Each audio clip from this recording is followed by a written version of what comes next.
Hi friends, math science world में आपका स्वागत है। आज के वीडियो में हम साइंस का टॉप 25 क्वेश्चन का सेट को लेकर के आए हैं। आज का हमारा सेट नंबर हो जाएगा 3। तो चलिए हम वीडियो को स्टार्ट करते हैं। और सेट को आप लोग लगाइए, टेलीग्राम ग्रुप से आप लोग डाउनलोड करके लगा सकते हैं। उसके बाद देखिए कि आप कितना मार्क्स स्कोर कर पा रहे हो। तो चलिए वीडियो स्टार्ट करते हैं। तो हमारे पास प्रश्न संख्या 1 है दोस्तों, कार्बन डाइऑक्साइड जल में घुल करके कौन सा अम्ल बनाती है? तो कार्बन डाइऑक्साइड जब जल में घुलती है तो बनाती है H2CO3 बाइकार्बोनेट बनाती है। यानी इस प्रश्न का जो राइट आंसर होगा ऑप्शन नंबर बी हो जाएगा। प्रश्न संख्या 2, थर्मोकोल किससे बनाया जाता है?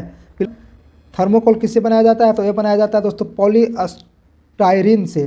पॉलीस्टाइरीन ऑप्शन बी इस प्रश्न का राइट आंसर हो जाएगा। प्रश्न संख्या 3, WBC को सत्य कोशिका ट्रू सेल कहते हैं। क्यों कहते हैं दोस्तों?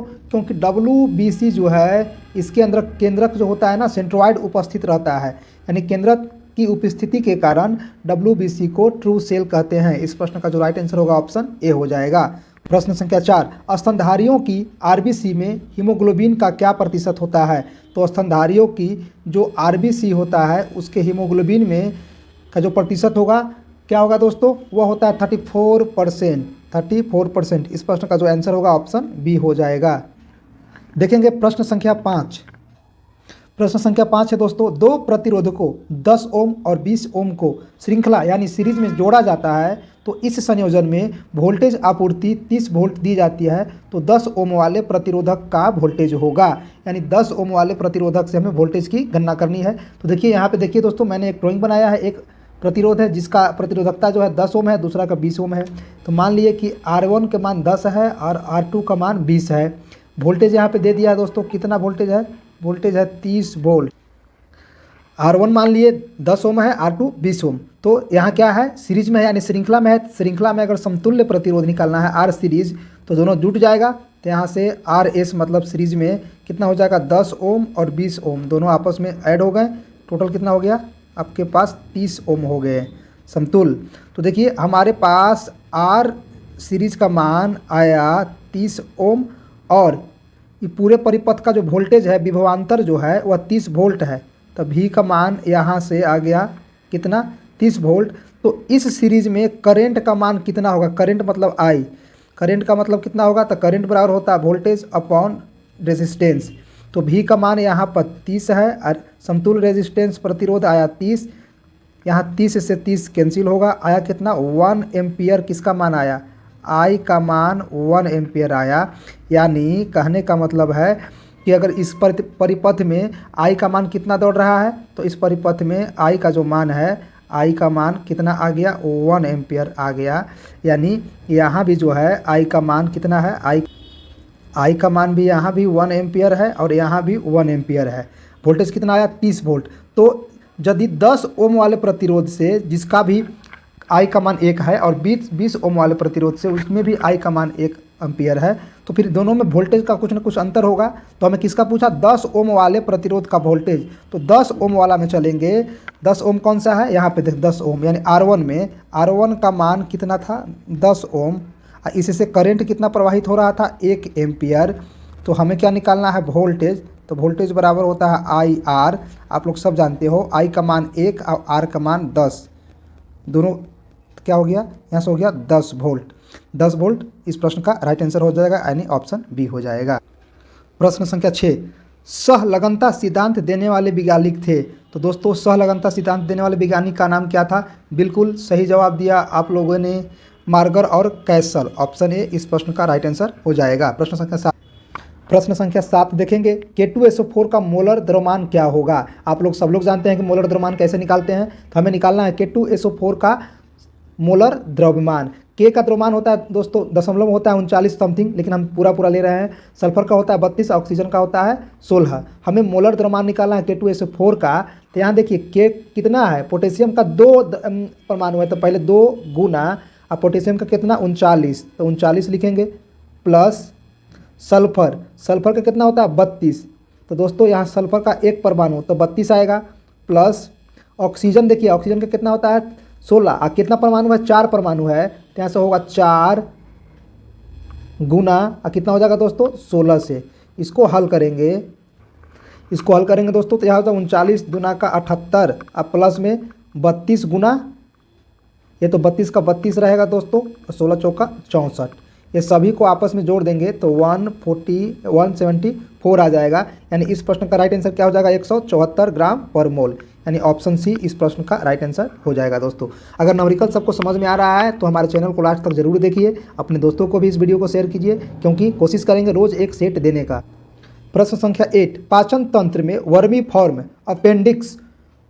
अपेंडिक्स की उत्तेजन का रोग कहलाता है, तो उसे बोलते हैं अपेंडिसाइटिस, यानी ऑप्शन बी जो होगा इस प्रश्न का राइट आंसर होगा। अब चलते हैं अगले प्रश्न, बहुत ही वीवीआई क्वेश्चन दोस्तों। स्वच्छ वायु में ओजोन की मात्रा होती है, तो स्वच्छ वायु में जो ओजोन की मात्रा होती है वह होती है 0.001 ppm, यानी इस प्रश्न का जो राइट आंसर होगा ऑप्शन सी हो जाएगा दोस्तों, ऑप्शन सी। अब चलते हैं प्रश्न संख्या 10 की ओर। हमारा अगला प्रश्न है मम्प्स एक है, मम्प्स क्या है दोस्तों, तो मम्प्स एक रोग है, कैसा रोग है, तो यह वायरस जनित रोग है, ऑप्शन ए इस प्रश्न का राइट आंसर होगा। अगला प्रश्न देखिए, प्रश्न संख्या 11, ब्रह्मोस मिसाइल की सर्वोच्च सुपरसोनिक गति कितना मैक है दोस्तों, तो आप लोग सब लोग को पता है कि जो ब्रह्मोस मिसाइल होता है उसका जो मैक संख्या होता है वो होता है 2.8 से लेकर के 3 के बीच में होता है, यानी इस प्रश्न का जो राइट आंसर होगा ऑप्शन सी हो जाएगा।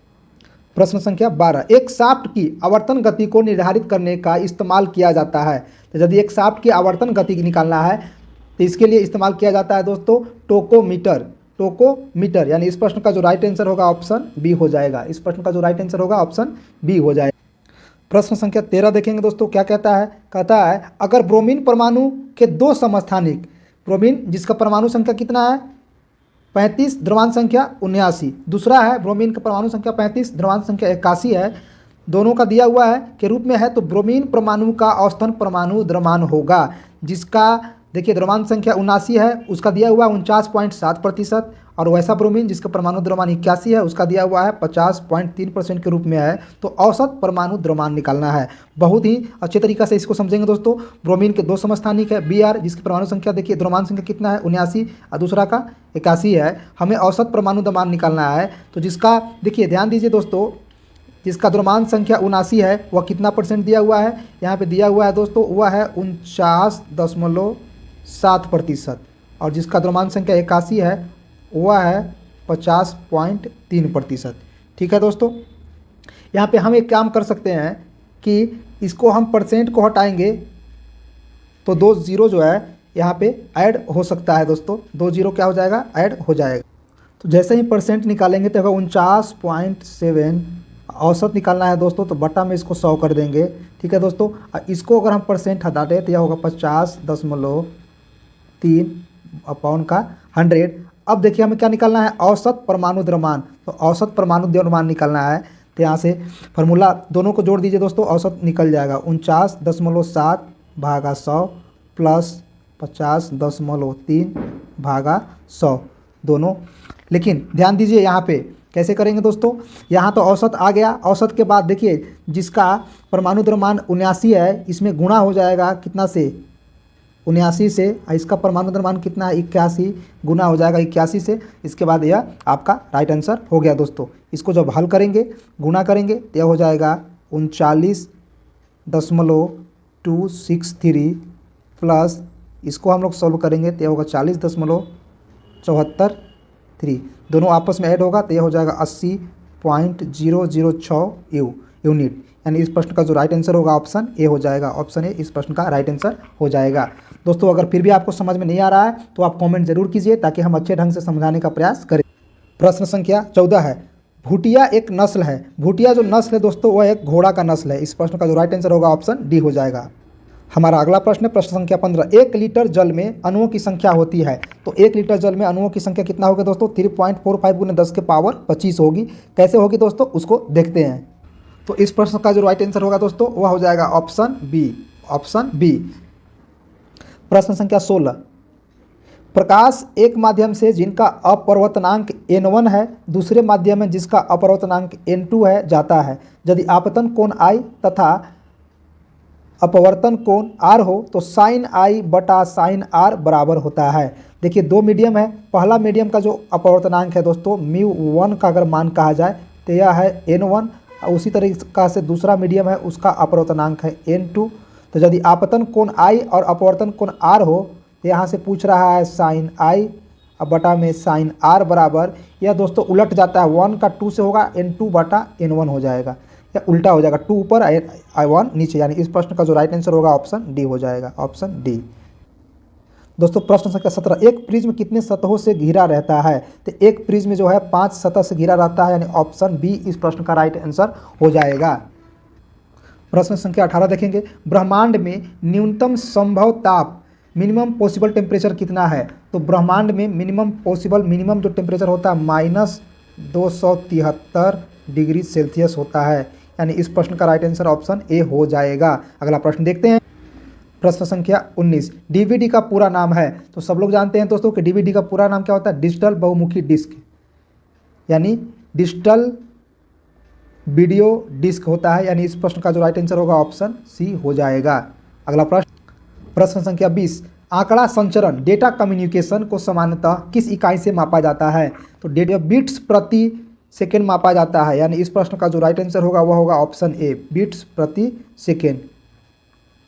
ठीक है दोस्तों। अगला प्रश्न संख्या 21, ब्लाइंडनेस क्या है? आमतौर पर वर्णदता को बोलते हैं कलर ब्लाइंडनेस, वह क्या है? एक अनुवांशिक रोग है दोस्तों, एक अनुवांशिक प्रकृति है ब्लाइंडनेस। प्रश्न संख्या 21 का ऑप्शन ए राइट आंसर होगा। अगला प्रश्न संख्या 22 है दोस्तों, 10 वोल्ट के विभवांतर वाले दो बिंदु पर 2 कूलॉम के आवेश को स्थानांतरित करने के लिए कितना काम करना पड़ेगा? हमारे पास विभवांतर कितना है? V का मान दोस्तों 10 वोल्ट है और Q का मान कितना है कूलॉम? 2 कूलॉम है। हमें क्या कर निकालना है? स्थानांतरित करने के लिए काम करना पड़ेगा, यानी W का मान पूछ रहा है।